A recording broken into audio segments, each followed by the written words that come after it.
We're back in the shop. Time for 2 free upgrades.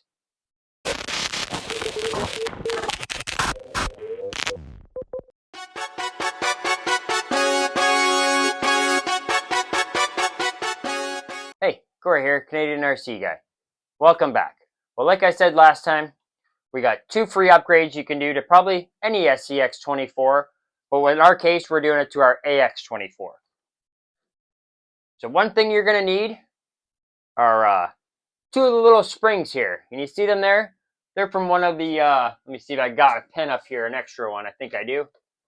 There we go. They're from, one of these old clicky pens. Get it in my hand. You're going to want to grab a couple of springs that has 2 of those. Try and get the same size, same kind of spring rate. It'll definitely help. And then in our case, we're going to be using this ramp crab little screw kit. So inside, I'll see if I can dig a few out here. Just give me 1 second. So there we go. We got a few out. We'll bring them up here so you can see. Hope you can see. Oh, got it centered there for you. They're little rubber O-rings. We're going to take those. Let's get those dumped on the table here and zoom in here so hopefully you can see. So you can see with your steering here how sloppy it is. Sorry, sloppy, moving all over the place there. So what we're going to do is get in here so you can see, obviously. So right in here underneath the screw, we're going to take a couple of those little O-rings. We're going to get rid of all that slop. So give us a second. We'll get the screws pulled out, get those little O-rings put in there. We'll show you the difference. We figure there might be some that haven't done this, so we figured we'd show you here just in case you wanted to see. It's pretty simple. So we got our little ramp crab tool here. And get this first screw out of the way.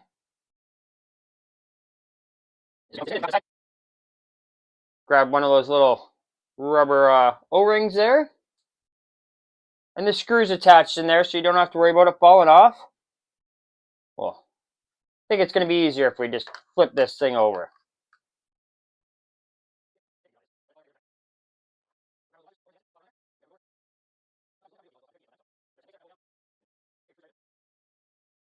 You're going to notice that little O-ring is already starting. We lost our tool. It's already starting to stiffen this up. So we're just going to get this other side done. I mean, obviously, if you want to make it easier, you could probably take the tires off, but we'll just leave them on. So there we have it. We've got that link all tightened up, just barely any flop left whatsoever. So the next 2 things we're going to do, we're going to do this one here. We're going to do the screw that's in behind here. We're going to put one of those little rubber O-rings in behind each one of those. We're going to get that one stiffened up as well. So there we have it. All said and done, nice and easy. Front one here, super stiff. We only ended up doing this screw here. We didn't bother taking the horn off, and man, it made a difference. I'll show you from the back here how flippy and floppy this thing is. And now up front, barely moves at all. That should really stiffen up that steering. So we're going to go ahead and do the back, and then we'll bring you back and show you the second free upgrade that you can do. So there we have it, all said and done. Here's the rear. Sorry, that's the front. My apologies. There's the front, all nice and tight. Flip around to the rear, all nice and tight. We end up using 2 little O-rings here on the back on either side and only 1 in the front. I'm not sure why, what the difference is. Everything looks the same to me, but if anyone knows, drop it down in the comments. We'd love to know if there's a difference in the rear and the front. Or maybe it's just a weird gap out of the factory, I guess. But we also forgot that in our little ramp crab set, they gave us a great little set of tweezers. So if you have a set of tweezers, it makes a huge amount of help getting those little O-rings on. So the next thing we're going to do, take the tires off. I guess we should have done that in the first place. So we're going to get the tires off, get these springs taken off, and we'll show you what we're going to be doing next. So we're all stripped down. And the first thing we're going to do, we're going to start with the back here. And what we're going to do, you just turn your steering, you're going to be able to access this little screw here for the bottom of the shock. Same thing on the other side. And on the back ones, we're not even going to take them all the way off. We're just going to unscrew them from the bottom there. So once you have the shock undone from the bottom there, you can take it all the way off if you want. It's up to you. But you can go ahead and loosen this and then take it right off, right here at the bottom. we went ahead and pre-loosened ours. Get her set to the side there. You can take this spring and get rid of it. There's a little, see if I can show you here, there's a little rubber piece. Hopefully you can see it there. You can get rid of that as well if you want. You can leave it on. It's totally up to you. And then we're just going to get this little bottom end piece put back on.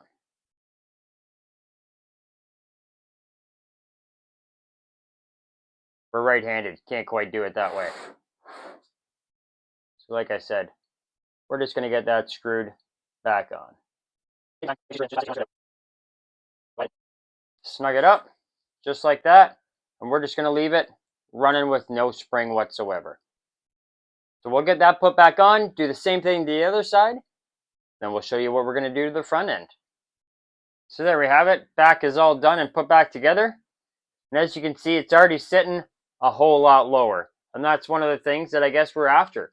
Now, I mean, we're going to be upgrading these shocks eventually anyway, but this is just something that we saw online and we really wanted to try it out and see if it makes a difference. And so far, by the looks of it, it's definitely going to make a difference. You can see it's already got, I'll hold it here, got a whole bunch of that bounce out from that it comes out. You know, when it comes right out of the box, it's just a bouncing little machine. Well, just by doing the back springs there, it's already taken a lot of that out. So now we're going to move on to the front.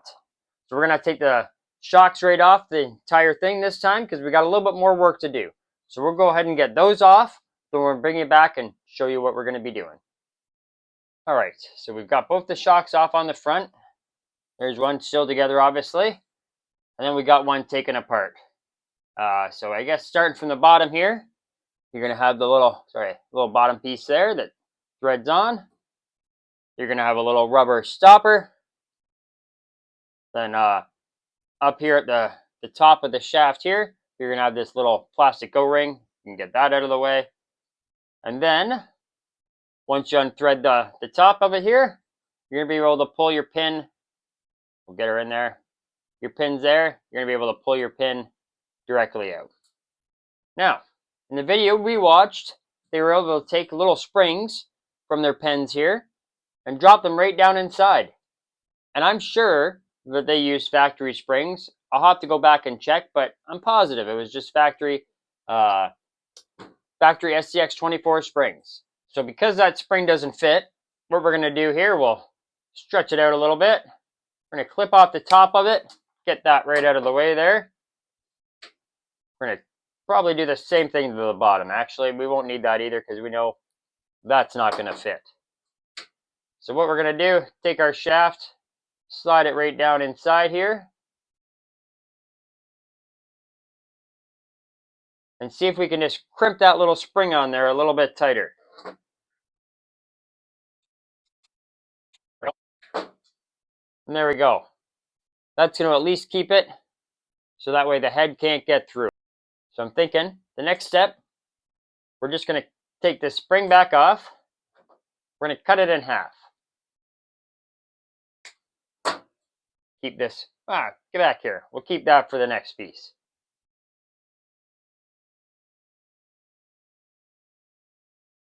So once our shaft goes back through again, obviously, still the spring's too big to fit inside. So what we're going to do, grab your needle nose pliers, grab the end of your spring here. Sometimes easier said than done. Grab the end of your spring there. And we're going to stretch this thing out a little bit. And that way, we're going to try and make it fit. Make it a little bit tighter, a little bit longer. We're going to make it so it fits down inside this cylinder. So give us 1 second and we'll be right back. So there we go. We went ahead, got our own little spring put on there. We kind of cut one of the big springs apart, got it on, rewound it so that way it fits around our shaft. So the next thing we're going to do, get her jammed up inside here. And now you can see it's not going to let that shaft fall all the way down to the bottom. It's going to hold it in place. Still going to give it spring, let you pull down, give you that travel. But it's going to stop that unsprung. So, when it gets to the top and all of a sudden it unsprings and flips over backwards, that's not going to let it do that. That shock's not going to offload anymore like that. So it's pretty simple, obviously, to put it back together. Just put your top back on. Oh, Make sure you're not cross-threading, of course. And then, if you're a tool company out there, man, we need some good tools. Those ramp crab screwdrivers and stuff, they're coming in clutch, amazing. But we definitely use some pliers, that kind of thing. So I mean, if you're a company out there and want to support a little guy, we'd love to have you jump on board. Or hey, even if there's something you guys use, let us know in the comments. We'd love to know. So we're gonna get this thing threaded up. We'll get the other shock done, get them put back on the truck, and then we can test out that vertical and horizontal again. So we'll go ahead, we'll get this other one done, get them put back on the truck, and then we'll be able to test out our vertical and horizontal and see if it's better than it was before. Well, all right, so here we have it. We're all back together. And as you can see, it is now sitting a whole lot lower. No more bounce in this thing like it came out of the box. Will it crawl better? I don't know. Time will tell here in a few minutes, I guess. But, I mean, we lost a little bit of flex out of this thing, but nothing much, really. It seems to still work pretty darn good, and I think it should work pretty darn good. So we'll get it back on the board here, check out that vertical and horizontal, and we'll take it downstairs and see if we can actually make it up the mountain this time. So we got our level on here. Let's see what we can do. So I guess remember last time we were at 54. So we'll see if we can get better than 54 this time. There's 25, 35,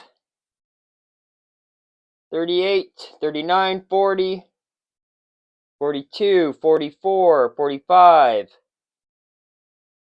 47, 48, 49, 50, 51, 2, 3, 4, 5, 6,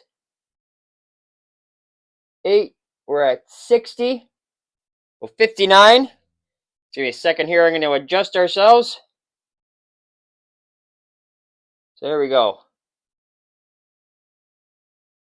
Oh, we're going to have to get ourselves back down to 0 here. So 59, we were at 57, 58, 59, 60. 60 is where she's going to go. Let's try our horizontal now. Guess we better get that out of the way.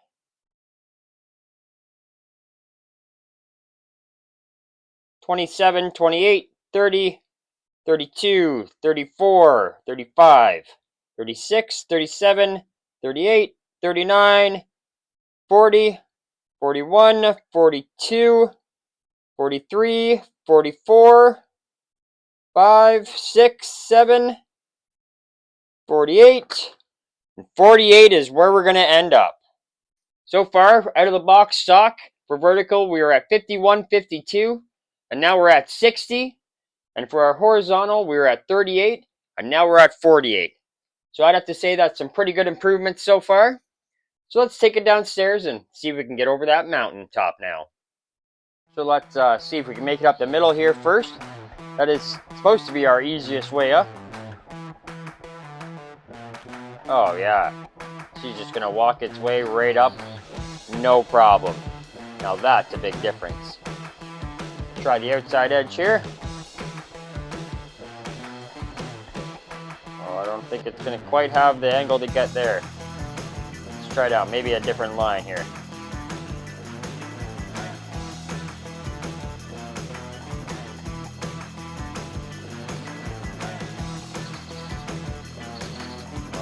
Maybe we can bump our, there we go, we're able to bump our way up.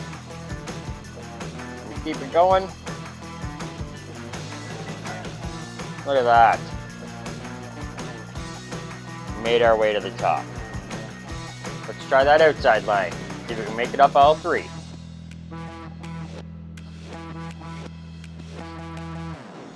I don't know. Oh. Let's try one more time. See if we can do a different line this time.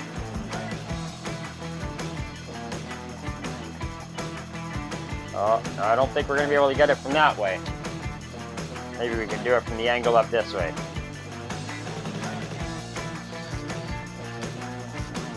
Nope. Still just a little bit too much for this thing. Well, I'd have to say for 2 free upgrades, that was pretty darn good. Now the pen one didn't work out quite as how we were expecting. We're going to have to maybe revisit that again sometime. Let us know if that's something you want us to do. We will be putting some different shocks on this thing at some point in time, so maybe we'll do that to them, maybe we won't. You guys let us know. Next time with this, we're going to be putting on some Endura stainless steel drive shafts. Add a little bit more weight to this thing and see if that helps out a lot, or a little, or maybe not at all. So we are doing this low car one upgrade at a time because we really want to see if these upgrades help, hurt, if they make a difference or not. Maybe we won't need to do them in the future builds. Maybe we're just burning money. So hopefully time will tell here, that's for sure. So if you're not already a subscriber, make sure you hit that subscribe button down below and ring that bell. That way you get all the new upcoming videos. If you have any comments, we still need to order something for steering servos for this thing. And we'd like to get some other tools on board so we can stop using those needle nose pliers. So if you have any suggestions for that, we'd love to hear you in the comments. And if you could, give us a big thumbs up because it helps us out a lot. So thanks so much, and we'll see you again soon.